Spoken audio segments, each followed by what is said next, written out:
I'm Dr. French, and today I have a special guest, Dr. Cameron. Please welcome. Thank you, Dr. French. Today we will be talking about opportunity. And by definition, opportunity is the number of users to the power of pain. The first question we have to ask ourselves about this problem is how many have the pain in the area, and is their pain high enough? Today we'll be discussing opportunity. By definition, opportunity is the number of users to the power of pain. Now, people who use a product or service do have a pain, and people who are using the product or service are identified as the users. So, Dr. French here will explain to you what we need to identify those. There are a few key questions you have to ask yourself when dealing with this problem. The first question I tend to ask myself is, are there enough users in this area? So, for an example, if we were motorcycle salesmen in San Diego, we would want to first identify if there are enough motorcycle riders in the San Diego area to become profitable off motorcycle sales. Now that we have identified that there are enough users in the area, we have to find out what their level of pain. Now back to our earlier example. These motorcycle riders in San Diego are having to drive to Los Angeles to purchase their Harleys.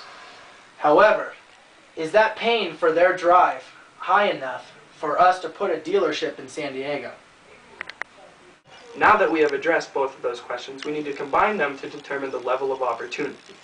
In our examples earlier, we have addressed the fact that there is a number of users in the San Diego area who do ride motorcycles, and they do have a significant amount of pain for having to drive to Los Angeles to purchase a motorcycle. Therefore, we are able to open up a motorcycle dealership in the San Diego area. Now that we have explained this, are there any questions from the audience? Yes, I currently reside in New Jersey, and every time I go to the beach, they always kick me off. And I love the water and I love to dig in the sand, but my friends and I have no place to go and do this. Do you think there's an opportunity for me to open up an indoor dog beach? Yes, that is actually a great question. However, you did address that you have some sort of pain, but you have not addressed that there is a significant number of other dogs in the area that do have the same pain that you have. Okay.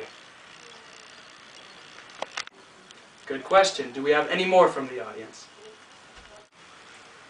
I have a question, Dr. French and Dr. Cameron. I live in Florida, where a ton of people surf and the weather's great for it, but the waves are really inconsistent. So I was thinking that opening up a wave pool would be a really good idea.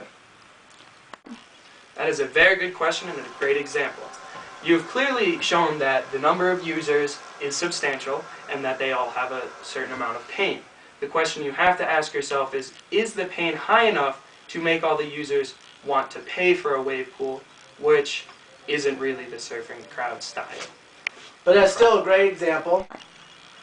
Okay, and we'll take one more question if anyone in the audience does have another question to ask.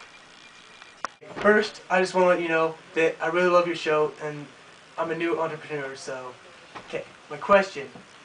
I live in Cedar City, and I love to play hockey, but there's not a hockey rink in Cedar City. And my pain is driving to St. George every day to go play hockey. So I think it would be great to open up a hockey rink in Cedar City.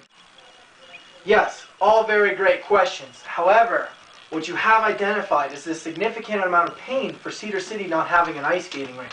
But the question you still have not addressed is how many residents are in Cedar City, and is that enough residents to make an ice skating rink profitable in that area?